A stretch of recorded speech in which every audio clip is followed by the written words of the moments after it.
Hello guys, इस video के अंदर हम लेकर आए हैं आपके सामने series of events in terms of economics. 12th class के इकोनॉमिक्स में ये डेट वाइज मैंने बिल्कुल सीक्वेंस में सजा दिए हैं, जहां तक कि मुझसे पॉसिबल हो चुका कि कुछ डेट्स मैंने आपको इसमें बताई है, उसकी ब्रीफ एक्सप्लेनेशन आपको दूंगा उस पर्टिकुलर डेट पे क्या हुआ था। इससे क्या होगा, आपको छोटे छोटे इवेंट्स वापस याद आएंगे और जब भी आपका कोई मेन एग्जाम हो, प्री बोर्ड हो या बोर्ड हो, उससे पहले अगर आप इसको करके चले जाओगे तो बहुत फ्रूटफुल रहेगा आपके लिए। ये मच नीडेड वीडियो थी और बहुत स्पेशल है। मुझे लगता है कि आपको जब भी आपका एग्जाम हो उससे पहले इसको करके जाना चाहिए। देखो, सबसे पहले 1757 से स्टार्ट करेंगे आपकी इंडियन इकोनॉमिक डेवलपमेंट, और आज तक जितने भी लेटेस्ट डेट्स हैं वहां तक पहुंचेंगे। 1757 में सबसे पहला मेजर इकोनॉमिक इवेंट एनसीईआरटी के हिसाब से बताया है बैटल ऑफ प्लासी। प्लासी एक बंगाल में जगह है। यहां पर बंगाल के नवाब और अंग्रेजों के बीच में लड़ाई हुई थी, जहां से हम मानते हैं कि अंग्रेजों ने इंडिया के ऊपर अपना कब्जा जमा लिया था।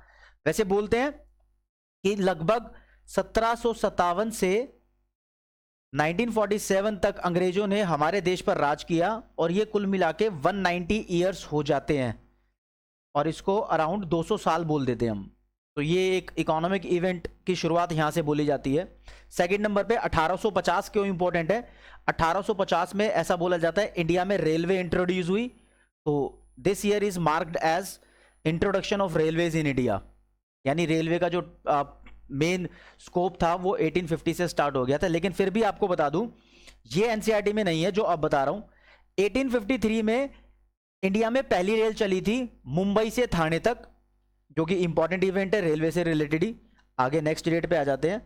1852 में पहली पोस्टल स्टैंप बनी थी इंडिया की। पोस्टल स्टैंप जो डाकघर वगैरह में इस्तेमाल होती है, ये सब अंग्रेजी कर रहे थे, हमने कुछ नहीं किया इसके अंदर। 1854 में पहला रेलवे ब्रिज बना।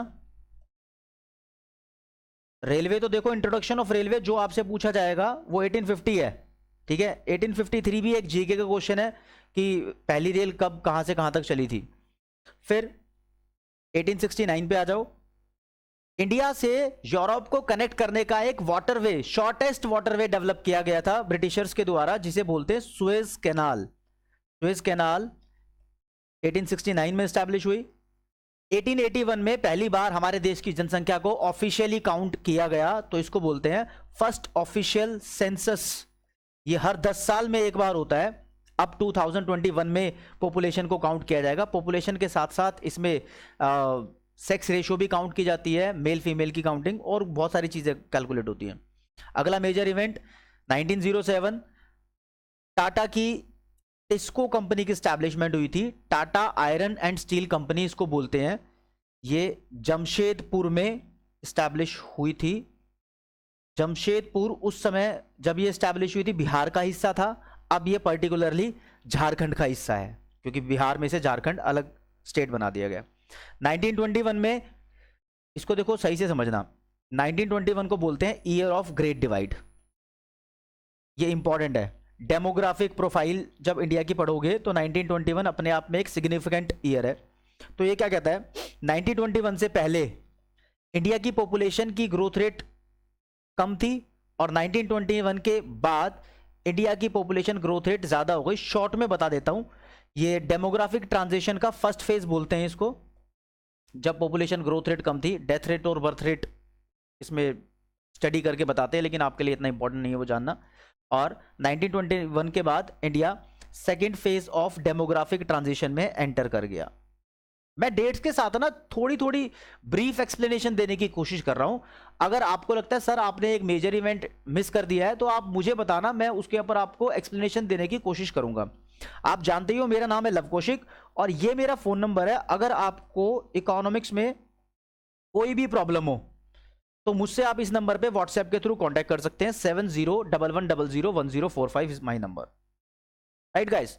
1932 में आ जाते हैं। भारत के अंदर पहली एविएशन इंडस्ट्री टाटा ने ही शुरू करी थी, तो टाटा के द्वारा एविएशन इंडस्ट्री स्टार्ट की गई थी। इसके बारे में बता दूं, जैसे ही हमारा देश आजाद हुआ था उसके बाद गवर्नमेंट ने इसको टेक ओवर कर लिया था, टाटा एयरवेज को, और फिर ये बाद में एयर इंडिया के नाम से जानी गई थी, इंडियन एयरवेज जो भी था। 1935 बहुत सिग्निफिकेंट ईयर है, बहुत सिग्निफिकेंट ईयर है। 1935 में RBI, reserve bank of India, establish हुआ था। लेकिन ध्यान रखना, जब ये स्टैब्लिश हुआ था तब ये हमारे देश का सेंट्रल बैंक नहीं था। एक्चुअली हुआ क्या, देखो, ब्रिटिशर्स ने 1934 में आरबीआई एक्ट पास किया। एक्ट पहले पास होता है, तुम्हें पता है, लागू बाद में होता है। जैसे कि ये 3 फार्म बिल्स फार्मर्स वाले एक्ट पास हो चुके हैं, अभी तक लागू नहीं हुए हैं जब तक मैं ये वीडियो बना रहा हूं। तो आरबीआई एक्ट पास हुआ, उसके अंदर आरबीआई ने फंक्शनिंग स्टार्ट करी 1935 के अंदर। और 1937 इस ईयर में एक बर्मा कंट्री है ईस्ट इंडिया साइड पे, आजकल उसको म्यांमार के नाम से बोलते हैं, वो 1937 में बर्मा कंट्री का भी सेंट्रल बैंक बन गया था। मतलब उसको ऑपरेट करने लगा था, उसका बना था, हमारा नहीं बना था। ये मैं फिर क्लियर करता हूं आपको, हमारा नहीं था, बना था मतलब ये इंडिया का तो था बैंक ये, लेकिन ये कुछ प्राइवेट होल्डिंग्स में था, मतलब 100% गवर्नमेंट के कंट्रोल में नहीं था। और शायद आप ये मान सकते हो उस टाइम अंग्रेजों की सरकार थी, तो वो लोग कुछ इसमें प्राइवेट इंटरफेरेंस दिखा रहे थे। 1937 एक मेजर इवेंट था। 1948 तक, लाइक आज़ाद हमारे देश होने के बाद, पाकिस्तान ने इसको अपना बैंक, सेंट्रल बैंक मानने का इनकार कर दिया था। 1949 में ये आरबीआई नेशनलाइज हो गया था। नेशनलाइज मतलब सही तरीके से पूरा सरकारी हो गया था, और भारत का रिजर्व बैंक इसको, मतलब सेंट्रल बैंक इसको डिक्लेयर कर दिया था। 1949 ईयर इंपॉर्टेंट है। 1944 जस्ट सेकेंड वर्ल्ड वॉर खत्म होते ही अमेरिका में, यूएसए में एक जगह है ब्रेटन वुड, वहां पर एक मेजर कंट्रीज की मीटिंग होती है, तो इंटरनेशनल मॉनेटरी फंड यहां स्टैब्लिश हुआ। साथ में international bank for reconstruction and development, full form याद होनी चाहिए आपको, आईबीआरडी, जिसको आजकल वर्ल्ड बैंक के नाम से जानते हैं, ये दोनों स्टैब्लिश हुए। और देखो क्या हुआ, जो आईएमएफ था वो नेक्स्ट ईयर, स्टैब्लिश 1944 में हुआ था, 1945 से ये ऑपरेशनल हो गया था, मतलब इसने काम करना शुरू कर दिया था। आईबीआरडी भी इसी 1944 में स्टैब्लिश हुआ, लेकिन आईबीआरडी 1946 में ऑपरेशनल हुआ। मैं आपको ज्यादा डिटेल नहीं बता रहा हूं, उतनी बताने की कोशिश कर रहा हूं जितनी आपको जरूरत है। फिर हमारा देश 1947 में आजाद हो गया, और उसके बाद एक मेजर इवेंट 1948 में हुआ। तो 48 में देखो जी, सबसे पहले इंडिया की पहली इंडस्ट्रियल पॉलिसी आई, इसको बोलते हैं फर्स्ट इंडस्ट्रियल पॉलिसी रेजोल्यूशन, 1948 के नाम से जानते हैं इसको। जैसे एग्रीकल्चर पॉलिसी भी, इंडस्ट्री पॉलिसी भी इंडिया के अंदर आती रहेगी, वो डेट्स भी मैं इसके अंदर मेंशन करने की कोशिश करूंगा। ये तो इंडियन इवेंट था। साथ में एक और हुआ, general agreement on trade and tariff, ये एक ऑर्गेनाइजेशन स्टैब्लिश हुई थी, इसको आज के टाइम में वर्ल्ड ट्रेड ऑर्गेनाइजेशन के नाम से, यानी डब्ल्यूटीओ के नाम से जानते हैं। ये 1948 में हुआ था, इंटरनेशनल ट्रेड को स्टैब्लिश करना इसका काम था। 1950 का इवेंट सुन लो भाई साहब, 1950 में इंडिया में प्लानिंग कमीशन स्टैब्लिश हुई। प्लानिंग कमीशन जो 5 ईयर प्लान बनाने शुरू करती थी, स्टैब्लिश हुई थी सिर्फ इस ईयर में, लेकिन पहला 5 ईयर प्लान उसने 1951 में बनाया था। तो फर्स्ट 5 ईयर प्लान 1 अप्रैल 1951 में बना था, और वो 31 मार्च 1956 तक चला था। बात को ध्यान रखना, ये डेट इंपॉर्टेंट है, मतलब फर्स्ट 5 ईयर प्लान कब बना और प्लानिंग कमीशन कब स्टैब्लिश हुई थी, ये चीज ध्यान रखनी है। और 1951 में एक लाइसेंसिंग पॉलिसी भी बनाई गई थी। लाइसेंसिंग पॉलिसी मतलब कोई भी काम धंधा खोलना है तो गवर्नमेंट से लाइसेंस लेना पड़ेगा, उससे रिलेटेड पॉलिसी बनाई थी। 1953 है इसमें, मैं एक ईयर बताना आपको भूल गया शायद, ये बीच में 1952 में नेशनल डेवलपमेंट काउंसिल स्टैब्लिश हुई थी। ये भी 5 ईयर प्लानिंग से रिलेटेड थी, मतलब जो भी प्लान प्रपोजल्स वगैरह इस प्लानिंग में दिए जाते थे उसको अप्रूव करने का काम नेशनल डेवलपमेंट काउंसिल करती थी, इतना ध्यान रख सकते हो। 1953 में चाइना ने पहला 5 ईयर प्लान बनाया, first 5 year plan in China. China का भी थोड़ा सा पढ़ना है लास्ट में, तो उसकी एक आधी डेट भी आपको बता दूंगा। इंडिया, पाकिस्तान और चाइना तीनों ने 5 ईयर प्लानिंग को अडॉप्ट किया था, और तीनों कंट्री में ये प्लान्स आज भी बनते हैं। इंडिया में थोड़ी सी इसका स्टेटस कॉम्प्लिकेटेड है, वो समझाऊंगा भी जैसे जैसे डेट्स पास में आएगी। 1955 में एक इकोनॉमिस्ट का नाम है कार्वे, तो कार्वे कमेटी स्टैब्लिश हुई थी। इसका मेजर मुद्दा हमारे देश के अंदर स्मॉल स्केल इंडस्ट्रीज और विलेज में जो भी छोटे मोटे काम धंधे होते हैं यानी विलेज इंडस्ट्रीज पे फोकस करना था, इनको डेवलप कैसे करें इसके बारे में विचार करना था। एक नंबर में आ सकता है। 1956 में पाकिस्तान में पहला 5 ईयर प्लान बनाया गया। पाकिस्तान में 5 ईयर प्लानिंग की शुरुआत हुई। उसके बाद जैसे मैंने आपको बताया 1948 में इंडिया में पहली इंडस्ट्रियल पॉलिसी बनी, तो 1956 में सेकेंड इंडस्ट्रियल पॉलिसी बनी इंडिया की। इसको बोलते हैं सेकेंड इंडस्ट्रियल पॉलिसी रेजोल्यूशन। इसमें मेजर बात आपको याद होनी चाहिए कि 3 फोल्ड क्लासिफिकेशन हुई थी। जितने भी इंडस्ट्रीज हैं उसको 3 हिस्सों में बांट दिया था, कैटेगरी ए, कैटेगरी बी और कैटेगरी सी। कैटेगरी ए में 17 इंडस्ट्रीज आती हैं जो गवर्नमेंट बनाएगी। कैटेगरी 2 में 12 इंडस्ट्रीज आती हैं जो गवर्नमेंट ही बनाएगी लेकिन प्राइवेट सेक्टर उसको सप्लीमेंट कर सकता है। और कैटेगरी सी में जितनी बच गई इंडस्ट्रीज, जितनी गुड्स एंड सर्विसेज बच गई वो सब आएंगी। लेकिन कुछ भी आएंगी, कोई भी कुछ भी बनाएगा प्राइवेट सेक्टर, उसको गवर्नमेंट से लाइसेंस लेना ही होगा, क्योंकि 51 में लाइसेंसिंग पॉलिसी भी बनी थी उसके अकॉर्डिंग। 58 से 60 में चाइना के अंदर ग्रेट लीप फॉरवर्ड शुरू हुआ। ये उनके माओ, जो उनके लीडर थे, माओ जिदोंग या माओ तेसुंग, किसी भी नाम से जान लो, इस नाम से जानते हैं। इसके अंदर इन लोगों ने घर के पीछे जो बैकयार्ड होता है उसमें छोटे छोटे इंडस्ट्रीज को इस्टेब्लिश करने की कोशिश की थी, लेकिन 1960 में कुछ सीवियर क्लाइमेट चेंज की वजह से ये फिनिश करना पड़ा, इनको रोकना पड़ा, ये मूवमेंट खत्म हो गया। 61 में हमारे इंडिया में न्यू एग्रीकल्चर पॉलिसी शुरू हुई। न्यू एग्रीकल्चर पॉलिसी, इसको हम न्यू एग्रीकल्चर स्ट्रेटेजी NAS भी बोलते हैं, और इसको हम बोलते हैं seed water fertiliser technology, SWF technology. आप पूरा नाम ध्यान रखना, छोटा छोटा नहीं आएगा, ठीक है जी। 65 से 85 ये बहुत इंपॉर्टेंट है 12th क्लास में इंडियन इकोनॉमिक डेवलपमेंट के स्टूडेंट्स के लिए। ग्रीन रेवोल्यूशन स्टार्ट हुआ था। ग्रीन रेवोल्यूशन का मेजर एम था कि फूड ग्रेन्स का प्रोडक्शन बढ़ाना। अब ग्रीन पेन से लिख रहा हूं, हमारे देश में फूड ग्रेन्स का प्रोडक्शन बढ़ाने के लिए ग्रीन रेवोल्यूशन स्टार्ट हुआ था। स्पेशली वीट और राइस का प्रोडक्शन इससे ज़्यादा बढ़ गया था, वीट पर ज़्यादा फोकस पड़ा था। क्या हुआ, ये 20 साल तक ये रेवोल्यूशन चला। इसको 2 फेज में डिवाइड किया हुआ है, फर्स्ट फेज और सेकंड फेज। फर्स्ट फेज पहले 10 साल, यानी इसको बोलते हैं mid 1960s to mid 1970s ये, और दूसरा फेज मिड 1970s से स्टार्ट हुआ और मिड 1980s तक, यानी ये 10 साल पहले और बाद के 10 साल के बीच में इसको डिवाइड किया हुआ है। शुरू के 10 सालों में ये उस टाइम का पंजाब, यानी पंजाब और हरियाणा अब तो अलग अलग हैं, पहले पंजाब, आंध्र प्रदेश और तमिलनाडु में स्टार्ट किया था, और फिर बाद में ये अदर स्टेट्स में स्टार्ट हुआ सक्सेसफुल होने के बाद। शुरू में इसमें वीट का प्रोडक्शन बहुत ज़्यादा हो गया था। और आपको एक बात याद दिला दूं मैं यहाँ पर, ग्रीन रेवोल्यूशन में ही हमारे देश में हाई यील्ड वैरायटी सीड्स, जिसको हम मिरेकल सीड्स भी बोलते हैं, इसका इंट्रोडक्शन हुआ था। इससे प्रोडक्टिविटी बढ़ गई थी।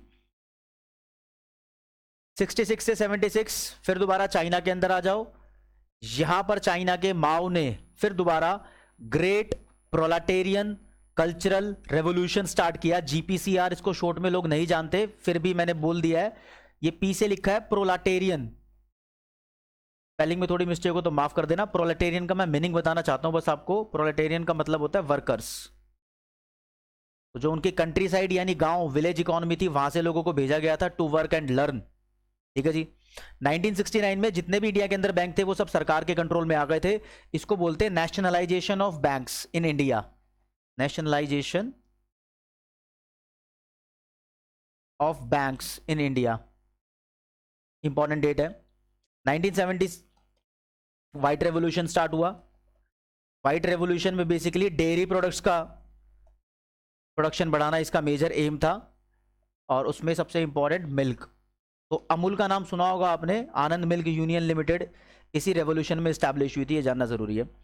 1974 इन्वायरमेंट और सस्टेनेबल डेवलपमेंट वाले चैप्टर में इसकी डेट गिवन हो सकती है।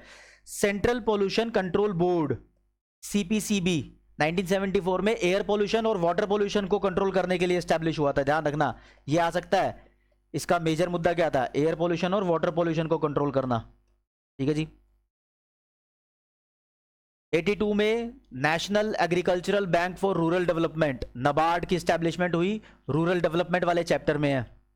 जैसे RBI is the controller and facilitator of all commercial banks in India, वैसे ही विलेज एरिया में, रूरल एरिया में जो भी लोग कुछ क्रेडिट फैसिलिटी प्रोवाइड करते हैं उन सब बैंक्स का हेड नबार्ड है। जुलाई 1991 में इंडिया में इकोनॉमिक रिफॉर्म स्टार्ट हो गए। न्यू इकोनॉमिक पॉलिसी बोलो, एलपीजी पॉलिसी बोलो और इंडस्ट्रियल पॉलिसी बोलो, ये सब 1991 में स्टार्ट हुआ। 1995 में WTO, वर्ल्ड ट्रेड ऑर्गेनाइजेशन, यानी ध्यान रखना 1948 में उसको GATT बोलते थे, 1995 में इसको WTO बोलने लगे और कुछ इसके फंक्शंस भी बढ़ गए थे, मेंबर भी बढ़ गए थे। 1999 में स्वर्ण जयंती रोजगार योजना शुरू हुई थी। 2004 में इंपॉर्टेंट है, national food for work programme हमारे देश की गवर्नमेंट ने स्टार्ट किया और ये ज्यादा नहीं चला, इसको लेटर ऑन 2005 के अंदर कन्वर्ट करने की कोशिश की national rural employment guarantee act के अंदर। इसको एम नरेगा भी बोलते हैं, महात्मा गांधी एम का मतलब होता है। तो ये एक्ट 2005 में इंडिया में पास हुआ, जिसमें ये वाला प्रोग्राम क्लब कर दिया और इस एक्ट को इंप्लीमेंट हमारी कंट्री में 2006 में किया था। इस एक्ट के अंदर कुछ लोगों को बता दूं, सबको पता है जो भी याद करेंगे, कि 100 दिन की वेज यानी मैन डेज की गारंटी मिलती है, लेकिन जो ड्राउट अफेक्टेड एरिया है उसका स्पेशल प्रोविजन है। ड्राउट अफेक्टेड एरियाज में जो लोग हैं उनको 150 डेज की गारंटी मिलती है कि वेजेस मिलेंगी, 150 मैन डेज। 2012 के अंदर हमारे देश के अंदर भी स्पेशल इकोनॉमिक जोन इस्टेब्लिश करने स्टार्ट हुए। स्पेशल इकोनॉमिक जोन वो एरिया होता है जहां पर गवर्नमेंट किसी दूसरी कंपनी को खोलने के लिए कुछ कंसेशंस देना स्टार्ट करती है, टैक्स में छूट देना स्टार्ट करती है। 2014 के 2 इवेंट है, एक तो make in India programme, Modi ji की गवर्नमेंट ने बोला, हमारे देश की गवर्नमेंट ने बोला कि अब हम अपनी कंट्री के अंदर प्रोडक्शन यूनिट्स इस्टेब्लिश करवाएंगे, ये मेक इन इंडिया प्रोग्राम था। दूसरा, यहां पर प्रधानमंत्री जन धन योजना शुरू हुई। प्रधानमंत्री जन धन योजना, ये योजना थी, आप बैंक्स में जाओ, सरकारी बैंक में जाओ, अपना अकाउंट खुलवाओ, फ्री ऑफ कॉस्ट खुलेगा और आप उसके अंदर पैसे रखो या ना रखो, कुछ एक्स्ट्रा चार्ज नहीं लगेगा, मतलब जीरो बैलेंस रखने पर कोई चार्ज नहीं लगेगा। इसका मेन मोटिव था हमारे देश के अंदर सेविंग हैबिट को डेवलप करना। 2015 के अंदर नेशनल इंस्टीट्यूट ऑफ ट्रांसफॉर्मेशन और transforming India, NITI Aayog establish हुआ और इसने हमारे देश में प्लानिंग कमीशन जो 1950 में इस्टेब्लिश हुई थी उसको रिप्लेस करने की कोशिश की और कामयाब हो गया। इसने 2017 के अंदर, हमारा लास्ट 12th 5 ईयर प्लान खत्म हो गया था, तब नीति आयोग ने बोला कि अब हम इसको खत्म करते हैं और हमारा एक नया 15 ईयर विजन स्टार्ट होगा, यानी अब 15 साल का सीधा लॉन्ग टर्म प्लान बनेगा। तो अब तो बन ही चुका है, अब देखते हैं इसका रिजल्ट क्या होगा। नेक्स्ट, 8 नवंबर 2016 1000 और 500 के नोट को बंद कर दिया गया, डिमोनेटाइजेशन इसको बोलते हैं, यानी लीगल टेंडर नहीं रहे वो तब से 500 के और 1000 के। फिर 500 के नए नोट आ गए, लेकिन 1000 के नहीं आए, 2000 के दूसरे नोट आए। इससे पहले भी हमारे देश के अंदर डिमोनेटाइजेशन हो चुका है, पहले आजादी से पहले भी हुआ था। 5000 के नोट भी थे, 10,000 के नोट भी थे, उनको भी पहले बैन कर दिया था। 1 जुलाई 2017 को सारे इनडायरेक्ट टैक्सेस को क्लब कर दिया, लगभग सारे को, मतलब जीएसटी आया, गुड्स एंड सर्विस टैक्स, 1 जुलाई 2017 को। अब इनडायरेक्ट टैक्स जो जितने भी क्लब हुए थे वो ठीक है, इसके अंदर क्या इंक्लूड नहीं है, नॉर्मली बता दूं, कस्टम ड्यूटी वाला इनडायरेक्ट टैक्स इंक्लूड नहीं है, बाकी सारे इनडायरेक्ट टैक्स इंक्लूड है। प्लस कुछ गुड्स पर टैक्स जो लगता है इनडायरेक्ट वाला वो इंक्लूड नहीं है, जैसे कि लिकर है, टोबैको प्रोडक्ट्स है और कुछ पेट्रोलियम प्रोडक्ट्स है। यहां तक मैंने कोशिश की है कि आपको मेजर इकोनॉमिक इवेंट्स की पूरी डिटेल दे दूं, लेकिन फिर भी अगर मैं कुछ भूल गया हूं जो कि अब मुझे याद आए हैं तो मैंने नेक्स्ट पेज पे आपको बताऊंगा। अगर उसके बाद भी लगे कि आपको सर आप कुछ भूल रहे हो तो मुझे कमेंट सेक्शन में याद दिलाने की कोशिश करना, आपका बहुत शुक्रगुजार रहूंगा। देखो जी, 1987 में कनाडा में एक जगह है मॉन्ट्रियल बोल देता हूं मैं इसको, मॉन्ट्रियल प्रोटोकॉल बनाया गया। ये पूरे वर्ल्ड को ओजोन लेयर डिप्लेशन के मैटर पे अवेयर करने के लिए बनाया गया था, और इस समस्या से कैसे बचे उसके समाधान इसके अंदर देखे गए थे। मेरे ख्याल में 1992 में लंदन में एक और इसकी मीटिंग हुई थी जब इंडिया ने इसको ज्वाइन किया था। और एक डेट और भूल गया, देखो 5 ईयर प्लानिंग इंडिया में स्टार्ट हुई थी। पहला प्लान 51 से 56, दूसरा 5 ईयर प्लान 56 से 61, और तीसरा 5 ईयर प्लान 61 से 66, यानी हर 5 साल तक प्लान बना था, 3 लगातार बने। तो 62 में एक स्टडी ग्रुप बनाया था